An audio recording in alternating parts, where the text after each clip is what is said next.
tidak ada lagi agama yang bisa disebut monoteistik yang mengenali Tuhan yang tunggal. Kira-kira begitu. Jadi dalam periode yang sangat lama dalam tradisi antropologi agama maksud itu, para sarjana, para cendekiawan itu hanya memahami penganut agama yang mengenal Tuhan yang esa, itu hanya dalam tradisi Abrahami, atau nanti definisinya diperlebar. Kemudian Buddha masuk, Hindu masuk, ternyata sama cirinya agama-agama yang mendapat penganut secara internasional. Jadi selain disebut sebagai agama Abrahami, di dalam buku juga disebut sebagai agama dunia. Nah kalau begini, maka ini menurut saya, kalau ceritanya seperti ini, maka orang Jawa sebelum datangnya Kristen, Yahudi dan Islam, berarti penganut animisme. Kalau begini, leluhur-leluhur Jawa saya, leluhur kita semua, sebelum datangnya Kristen atau Islam lebih dulu dan Kristen, berarti hanya mengenali sistem kepercayaan yang disebut animisme. Dan ini kan diajarkan di semua perguruan tinggi, bahkan sekolah menengah, bahkan sekolah dasar. Leluhur bangsa Indonesia adalah penganut animisme, lalu berkembang menjadi politeisme, lalu berkembang menjadi monoteisme setelah masuknya Islam Kristen. Panjenengan kalau membaca sungguh-sungguh bacaan anak-anak kita itu olok-olokan terhadap leluhur kita. Disangka leluhur kita itu nggak kenal Tuhan yang esa sebelum datangnya Islam dan Kristen. Nah teori ini kuat sekali pengaruhnya, terutama di Indonesia, karena kerjanya sistem kolonialisme. Nah kok bisa sistem kolonialisme? Sadar, karena sesepuh kita, leluhur kita kenal istilah agama dalam pengertian modern, bukan dalam pengertian lama. Terus ceritanya agak rumit. Pengertian modern tentang agama menika dicocok-cocok no kali pengertian istilah Inggris, namanya pun religion. Religion itu untuk menyebut suatu sistem peribadatan karena pengenalan terhadap Tuhan yang tunggal. Nah karena nggak ada istilah yang lebih cocok, maka para ahli bahasa Indonesia itu menganggap terjemahan Indonesia atas religion itu ya agama. Padahal kalau kita lacak sastra Jawa kuno, penggunaannya luas istilah agama itu. Bisa umpamanya pun wonten kitab ditulis kalian sesepuh Bu Prapanca. Kitab itu asalnya berjudul Desa Warnana karena berisi perjalanan keliling desa Raja Muruk. Tapi lalu oleh penulisnya sendiri disebut Negara Kretagama. Tidak ada agama. Padahal kitab menika sama sekali nggak berisi pelajaran agama, tapi berisi tentang pelajaran ketatanegaraan.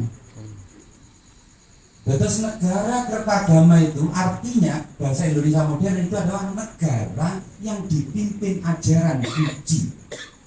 Gama menurut leluhur kita itu adalah tata kehidupan yang teratur. Pokok teratur disebut gama. Tidak acak adul, tidak menyerupai hewan, itu gama.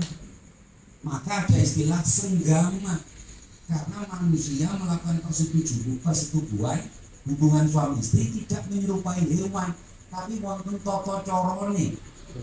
Nah setiap ada tata cara yang mengarahkan pada nilai-nilai kebajikan, oleh leluhur kita itu disebut gama. Nah setelah abad 19 diperkenalkan oleh orang-orang Belanda dengan bahasa formal religion, itu dipaksa. Jadi kalau menggunakan istilah lokal, religion itu podo atau disamakan dengan istilah agama. Lalu dicari-carikan pengertian yang acak dan dibuat-buat dalam antropologi. Tidak, agama berubah. Berarti apa yang tidak berubah itulah agama. Kacau sekali. Pengertian itu membuat tidak orang semakin cerdas tapi semakin dangkal. Nah Bapak Ibu yang saya hormati, sesungguhnya kita punya kosakata di luar agama ya, yang lebih mendekati pada pola spiritualitas untuk suatu cita-cita mencapai budi luhur tinggi. Istilah itu dharma. Misalnya ditemukan dalam karya-karya atau titel-titel yang diberikan kepada tokoh-tokoh spiritual, misalnya Dharma Diaksa Kasugatan, Dharma Diaksa Kasaiwan. Siapa Dharma Diaksa Kasugatan? Itu adalah seorang pemimpin spiritual di suatu kawasan yang tugasnya mengayomi kehidupan spiritualitas Buddha. Dharma Diaksa Kasaiwan, siapa mereka? Pimpinan spiritual di satu kawasan yang ditugasi oleh raja untuk mengayomi kehidupan spiritualitas para penganut Siwa. Jadi istilah religion itu kalau dicarikan akar katanya di Indonesia, daripada agama atau agama, lebih dekat pada istilah dharma. Sehingga salah paham itu melimpah ruah, diformalkan menjadi pelajaran. Hari ini seolah-olah yang disebut agama itu selalu harus punya Tuhan yang definitif, punya nabi, punya kitab suci, punya sistem hukum atau dalam Islam disebut fikih, punya organisasi yang tertata.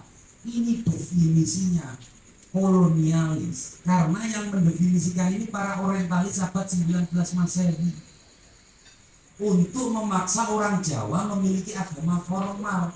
Padahal agama formal di Jawa sampai tahun 1850 itu hanya Kristen, Katolik, dan Islam.